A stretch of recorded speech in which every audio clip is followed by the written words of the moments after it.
E agora, aqui no Olá Curiosos, eu vou conversar com a Márcia Tiburi, doutora em filosofia, artista visual, professora universitária e escritora. A Márcia tem romances publicados, mas também obras nas áreas de filosofia contemporânea, ética e estética.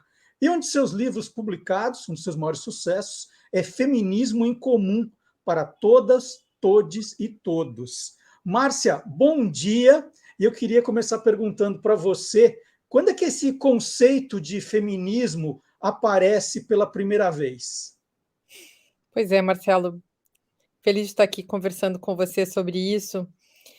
Feminismo é um termo muito contemporâneo, então é da nossa época.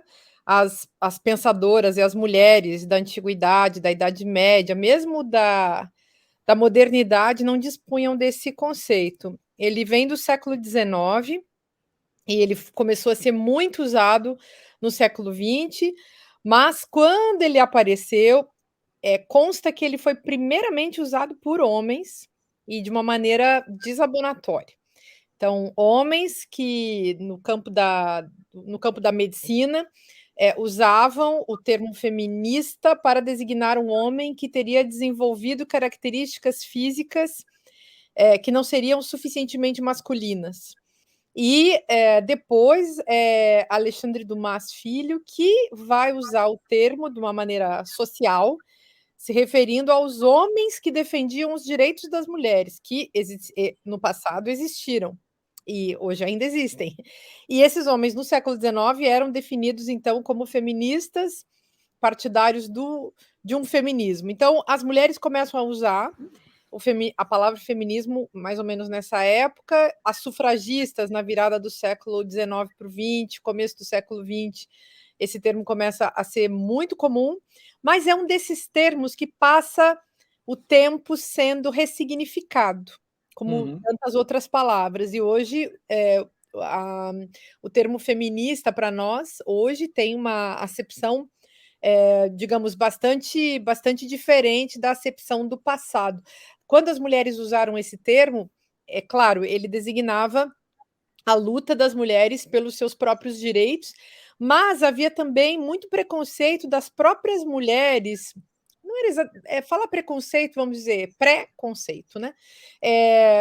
Uma certa reserva, vamos dizer assim, das mulheres socialistas, por exemplo, em relação ao termo feminismo, porque feminismo era uma coisa, uma luta que era muito burguesa, era uma luta das classes, das mulheres que podiam lutar pelo voto, mas que não lutavam exatamente por uma revolução feminista. Então, as mulheres de esquerda, as mulheres revolucionárias, elas foram mais devagar com essa expressão, embora tenha havido também muitas mulheres muito aguerridas, como a Clara Zetkin, por exemplo, que era companheira da Rosa Luxemburgo, as duas entre a Alemanha e a Rússia, muito revolucionárias, mas não era, digamos assim, corrente que todas as mulheres socialistas se definiriam como feministas. A própria Simone de Beauvoir, que escreveu um livro mega crítico, super importante para a história do feminismo, que se chama O Segundo Sexo,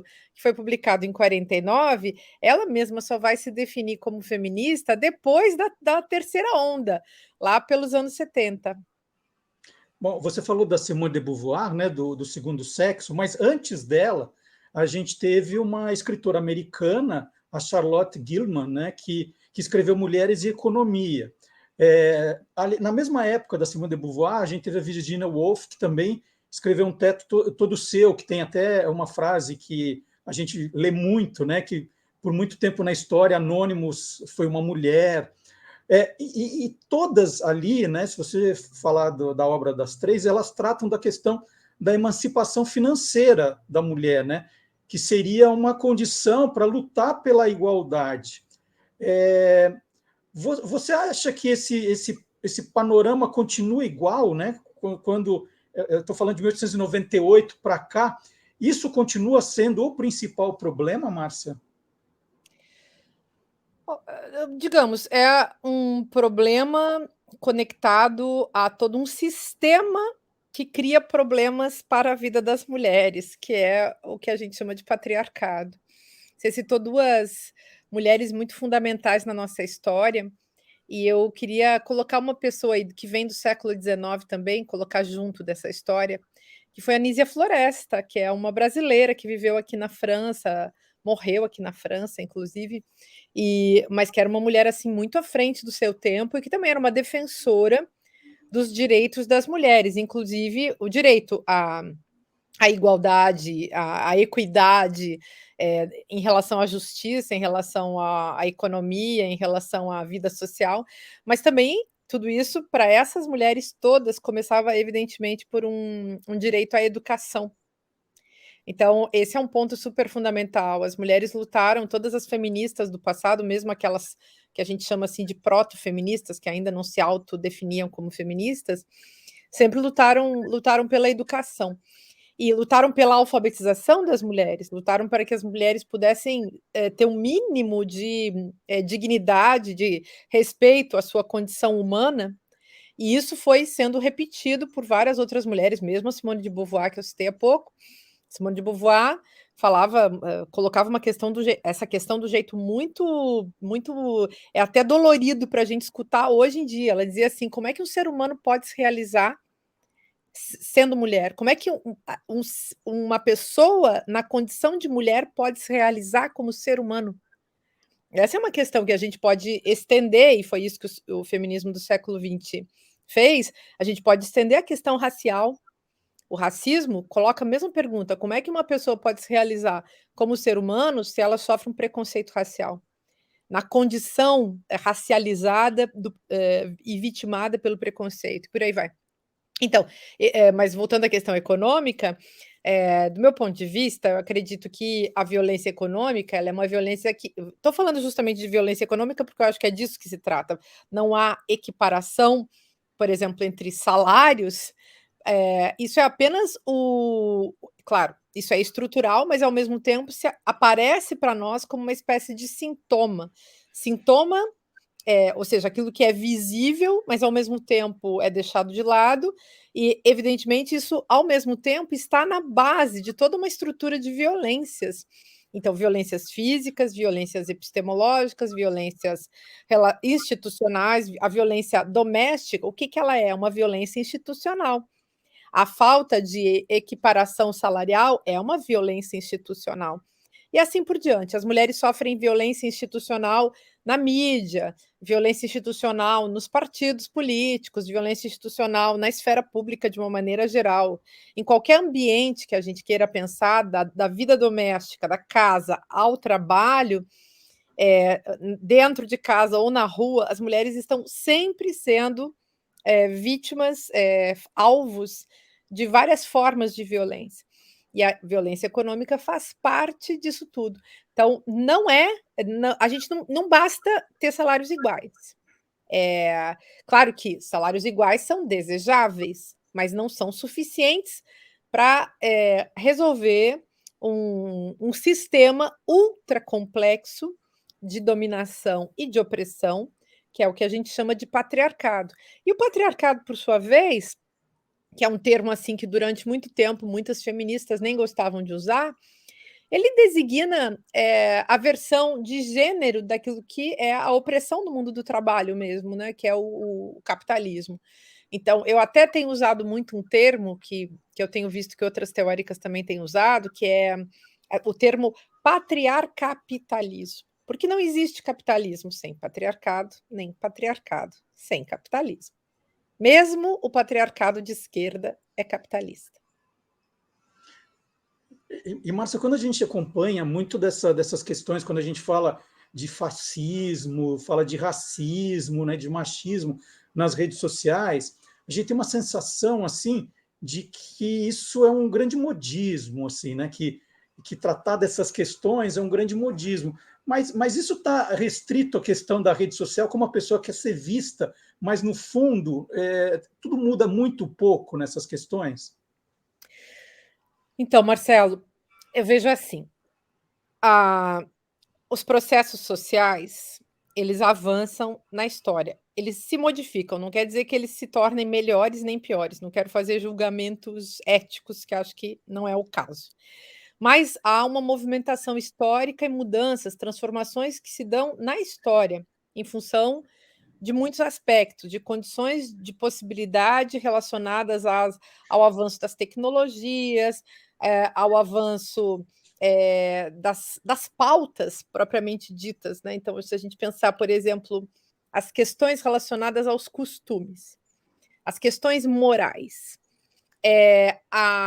o que a gente chama de democracia vai avançando na história, vai avançando com a história humana, e à medida que a democracia se consolida e se aperfeiçoa, ela também é marcada, ela passa a ser influenciada pelas chamadas pautas morais, as pautas éticas, que dizem respeito justamente à entrada dos indivíduos, dos corpos, das pessoas concretas, na esfera dos jogos políticos. Como a gente pode dizer isso de outra maneira ainda mais facilitada?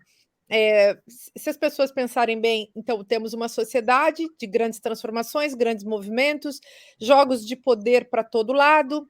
Esses jogos de poder sempre foram jogados pelos homens, sobretudo pelos homens ricos, pelos homens que detinham os meios de produção capitalistas. E esses homens eram também os homens brancos, de uma maneira geral, os homens do império, não importa qual império, sempre foram os impérios, e os impérios sempre foram masculinos, e esses impérios sempre foram impérios em que o poder era também um poder econômico que se misturava com o poder político, um poder do corpo masculino que se fazia como aquilo que na super antiguidade se chamava de pater potestas, né? É o poder do homem. E aí, esse poder desse homem que, em sendo rico, será branco, no contexto do imperialismo será branco, porque a colonização foi branca, europeia, contra os outros continentes, com povos com corpos diversos, corpos não brancos e por aí vai. Enfim, mas, então, a gente pode dizer que a grande novidade é que esses grupos que antes foram violentados e que foram massacrados, sejam os indígenas, os heterodenominados indígenas, ou seja, aquelas pessoas que foram encontradas, por exemplo, por Cristóvão Colombo em 1492, essa gente que estava ali vivendo no seu mundo, à sua maneira, essa gente teve seu território invadido, teve a sua vida roubada, essa gente foi sequestrada e levada para a Europa para servir de corpo estranho, exótico, que se expõe aos olhares curiosos de pessoas que não conhecem esses seres igualmente humanos, mas não reconhecidos como tais. E podemos falar, então, dessas pessoas heterodenominadas indígenas, porque foram denominadas por outros. O nome que elas davam a elas mesmas não era índio, não era indígena nem índio. E hoje mesmo, no levante todo dessas pessoas, das que sobreviveram a esse grande genocídio, essas pessoas chegam e dizem seus nomes, e aparecem com suas roupas. A gente está tendo uma movimentação muito bonita nos últimos anos, dá para dizer assim, né? É recente essa movimentação mais autorizada desses grupos. Bom, então a gente vê ali um novo corpo com uma nova roupa, com uma nova cultura, com uma nova maneira de falar, com uma nova maneira de ver o mundo para nós. Para eles não tem nada de novo, mas para nós, ocidentais, brancos, né? A mesma coisa vale para as pessoas que têm, no caso do Brasil, por exemplo, uma história de escravização relacionada à África. As pessoas africanas que vivem na África sofrem determinados preconceitos. Os afrodescendentes brasileiros, os afrodescendentes norte-americanos, os afrodescendentes europeus sofrem outros tipos de preconceito. Por que eu estou falando de tudo isso? Porque, na verdade, esses corpos, sejam indígenas, heterodenominados indígenas, esses corpos heterodenominados negros, e mesmo o corpo feminino heterodenominado mulher, esse corpo feminino que foi heterodenominado travesti, até que esse corpo tenha se assumido como trans, como travesti, tenha construído a sua ressignificação, como fizeram as mulheres, como fizeram os negros, como fizeram os indígenas. Houve todo um processo complexo. E essas pessoas todas, a partir das suas consciências, do seu trabalho conjunto, do trabalho relacionado à produção de um lugar histórico que passa pelo autorreconhecimento de si, que gente maldosa chama de... Como é que eles chamam? Gente maldosa e muito sem noção chama de identitário. É um erro, não se deve usar essa expressão, ela é ruim. E ela é uma expressão também desabonatória, uma expressão da falta de reconhecimento sobre a chegada, a presença e a importância mesma dessas pessoas no contexto da produção de uma democracia adequada ao novo tempo. Ou seja, absolutamente não faz sentido que as pessoas que querem participar da democracia não participem da democracia porque certos grupos hegemônicos já estavam lá. Essas pessoas chegam não apenas reivindicando, porque elas não estão reivindicando, elas chegam chegando, elas chegam se colocando. E elas se colocam com seus corpos, com suas caras, com suas peles, com suas roupas, com sua maneira de ser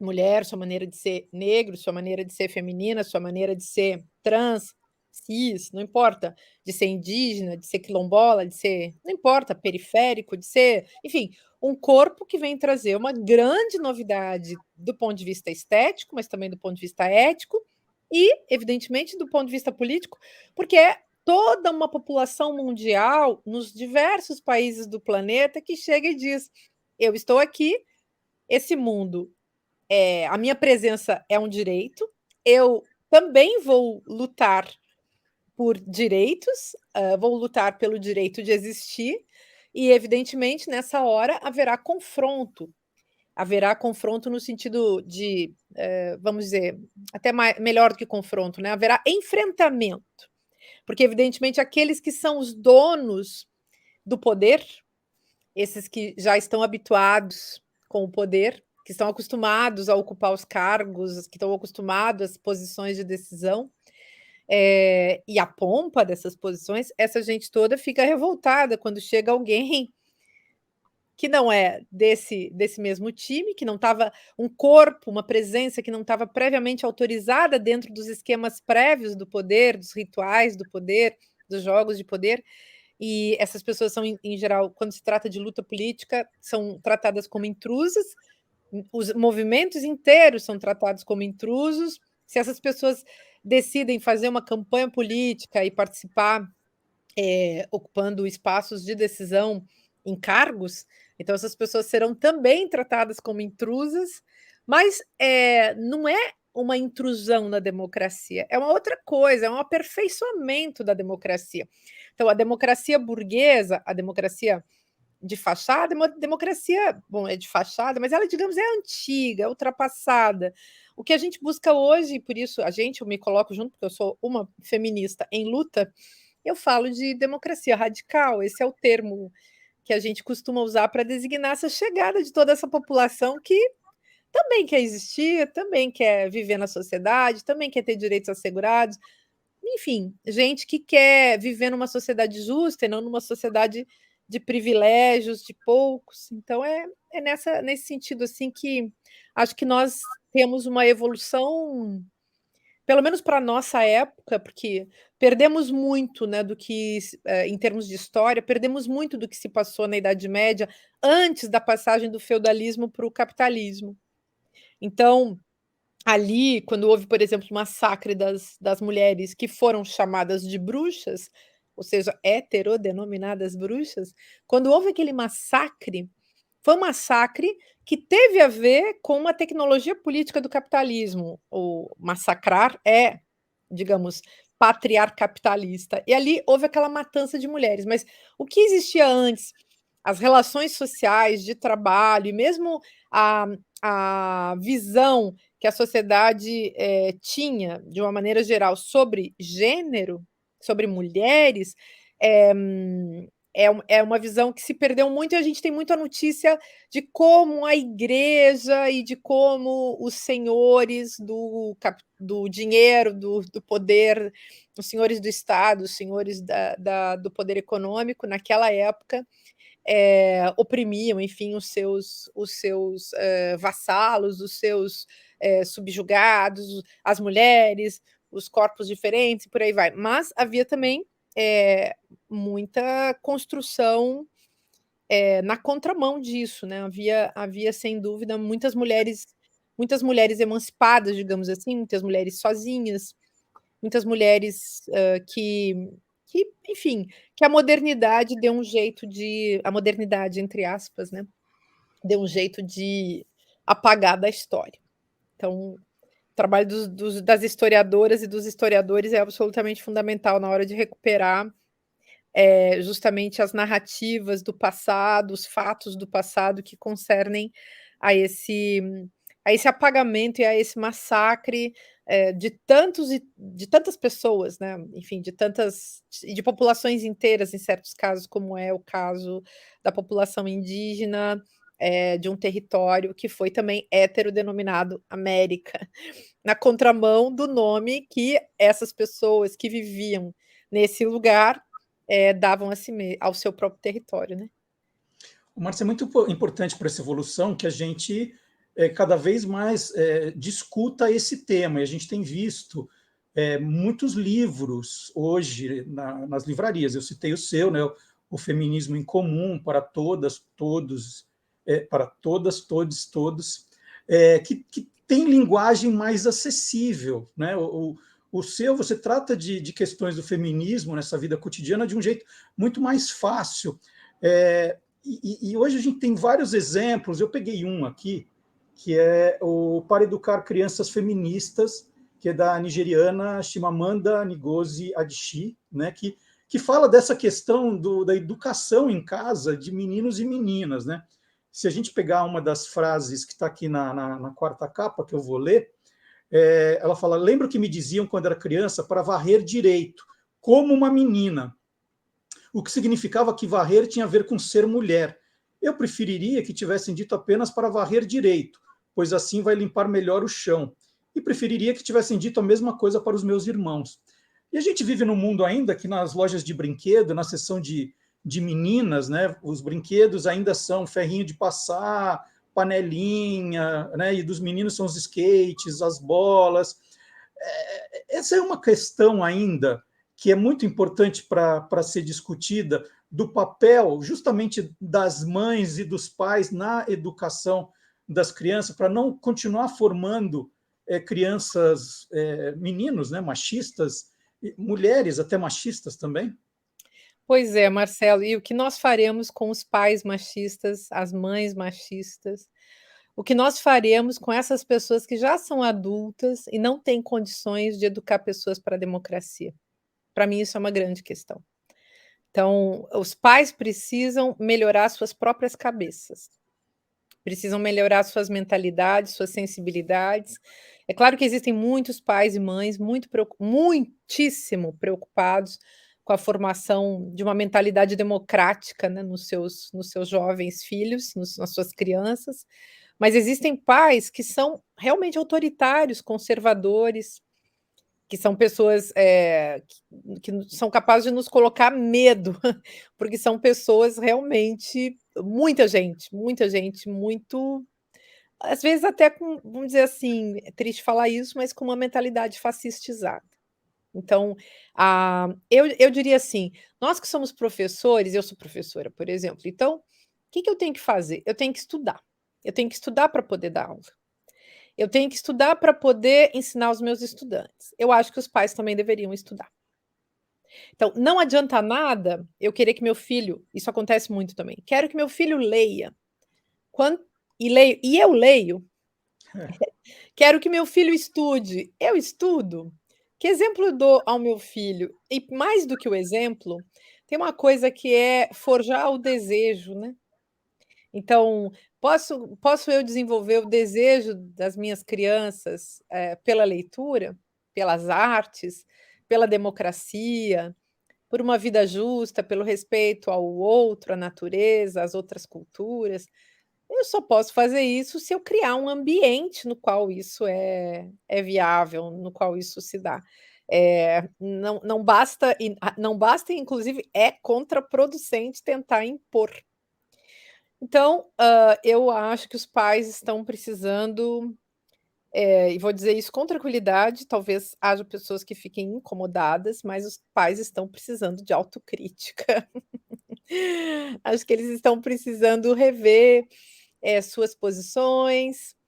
É uma coisa que ajuda muito as crianças e os jovens, é a gente conversar com eles, demonstrar que estamos do seu lado, mas também, ao mesmo tempo, ensinar a responsabilidade, os valores humanos, a compreensão dos limites relacionados ao convívio, relacionados à percepção do outro como uma alteridade que merece justamente ter os seus direitos assegurados e por aí vai. Então, para mim, as coisas começam por aí, numa capacidade de construir diálogo com as crianças e com os jovens, e se eu me preparo para esse diálogo, eu tenho mais chance de ajudar as crianças e os jovens a se prepararem para esse diálogo. Então, não posso, e as crianças não são burras, não posso exigir das crianças alguma coisa que eu não possa dar a eles. Isso não quer dizer, eu estou falando assim, porque eu acredito que possa ser assim. Mas, não tô falando que não vai existir problemas, que não existirão problemas, existirão, evidentemente haverá sempre problemas, mas talvez a gente possa amenizar a a a complexidade dos problemas se a gente tiver sempre, ou tentarmos ter pelo menos uma postura de respeito ao lugar do outro, construindo um lugar próprio de respeito. Márcia, a gente está percebendo que o mundo está dando uma guinada extremamente conservadora aí, né? Não é só o Brasil, a gente viu a questão do Afeganistão, por exemplo, e a gente percebe alguns tipos de retrocesso, né, nessa luta da mulher. Que tipos de. Eu nem vou ficar em cima só do Afeganistão, mas pensando em Brasil, pensando no mundo de modo geral, é, quais são os perigos, né, que ameaçam os direitos das mulheres? A gente está agora às vésperas de mais um Dia Internacional da Mulher, que esse tema vai voltar a ser discutido. E para você, quais são os perigos que você enxerga? Que a gente fala assim, não, puxa, o mundo está evoluindo, só vai melhorar, e de vez em quando a gente percebe que não é bem assim. O que tem ali no caminho que pode fazer a gente andar para trás? Pois é, Marcelo, infelizmente a história não segue uma seta rumo ao futuro, como se, ir para o futuro fosse encaminhar-se simplesmente para o progresso. E os pensadores que discutem a história como a partir de uma visão de progresso e decadência tendem a acertar. Em certos períodos parece que a gente entra numa profunda decadência. E talvez essa época, talvez talvez é uma concessão, na verdade a nossa época tem tudo para ser justamente uma época de muita decadência, decadência e retrocesso. Então, avanços, são apagados, são esquecidos, são destituídos de lugar, e a gente volta lá atrás, no retrocesso mesmo dos direitos. Isso no Brasil e em vários países do mundo. E então, há muitos exemplos, infelizmente, e no caso das mulheres, o caso do Afeganistão é dos mais assustadores, porque o próprio direito básico, pelo qual as mulheres lutam desde a antiguidade clássica, desde a Idade Média, ao longo da modernidade, quer dizer, todas as mulheres sempre reivindicando e exigindo e criando a teoria da importância da educação. E agora, no Afeganistão, as jovens estão de novo proibidas de estudar. Então, enfim, é um problema dos mais graves, diz respeito a um tipo de violência institucional, ligada à escola, a impossibilidade de acesso à escola, a proibição da escola, tem toda a questão moral e que, enfim, pode ser tratada até como uma questão de costume, mas é também uma questão estética, das roupas que podem ser vestidas, das roupas que não podem. Imagina a gente comparando, né, o nosso Brasil da praia, né, o nosso Brasil do fio dental, um Brasil que ao mesmo tempo é muito conservador, onde, por exemplo, fazer topless, né, tirar a parte de cima da roupa, causa escândalo para as pessoas. Na Europa isso não existe. E no Afeganistão e em outros países, as mulheres têm que se cobrir dos pés à cabeça, inclusive o rosto. Então é assustador. A burca, né, esse tipo de vestimenta é uma coisa realmente assustadora. E por mais que alguém possa alegar o direito cultural, o multiculturalismo, de fato há um problema que, do meu ponto de vista, não pode ser superado assim, que é o tema que precisa ser justamente discutido, que é o tema da liberdade individual, e nesse sentido eu sou absolutamente liberal. A gente precisa, preservar a liberdade individual das pessoas e respeitar os indivíduos, as pessoas, nos seus corpos e nas suas maneiras de ser. As imposições estatais sobre maneiras de vestir, sobre maneiras de ser, elas são absolutamente incondizentes com os direitos humanos. Bom, e, então, eh, temos esses problemas, mas todos eles se organizam, a meu ver, nesse, combustível, vamos dizer assim, do sistema patriarcal, que é a violência. A gente pode falar de um metabolismo mesmo, de uma fisiologia patriarcal, que faz com que as mulheres estejam, como eu falei antes, né, sempre na mira de uma violência, e a violência cresce e avança. E assim como o feminismo, de novo, tem vivido um avanço, as feministas têm se manifestado muito em vários países do mundo, houve grandes manifestações que tocaram o mundo inteiro, como aquele movimento que surgiu nos Estados Unidos há poucos anos, que foi o Me Too, contra o assédio, e o assédio no trabalho, o assédio muito denunciado pelas atrizes de Hollywood, ou seja, mulheres com muita fama, que, apesar de sua fama, apesar de sua riqueza, apesar do seu lugar privilegiado, eram mulheres que também sofriam, mesmo no Brasil, várias atrizes que também ganham muito dinheiro, têm muita fama, e que as mulheres oprimidas e outras pessoas podem imaginar que elas têm uma vida maravilhosa, livre de violência. Essas mulheres também não estão livres da violência de gênero e da violência sexual. Mas há a violência do trabalho, há a violência doméstica, há a violência política, que é gigantesca e que avança, e há um tópico que é super importante, Marcelo, que é o feminicídio avançando. Então, com a pandemia, a estatística, os números da violência doméstica aumentaram muito, e os índices de feminicídio, ou seja, de matança de mulheres apenas porque elas são mulheres ou se encontram no lugar definido como na sociedade patriarcal como um lugar de mulher. Então, essas mulheres serem massacradas por seus companheiros, ex-companheiros, maridos, ex-maridos, namorados, ex-namorados, isso se tornou tão aterrador que no Brasil hoje nós temos um número absurdo, que é um assassinato de mulheres, cinco vezes por dia, a cada dia, 5 mulheres são mortas porque são mulheres no Brasil. E há ainda a matança das mulheres trans, porque essa estatística é relativa às mulheres cis. Aí há as mulheres trans, uma matança gigantesca.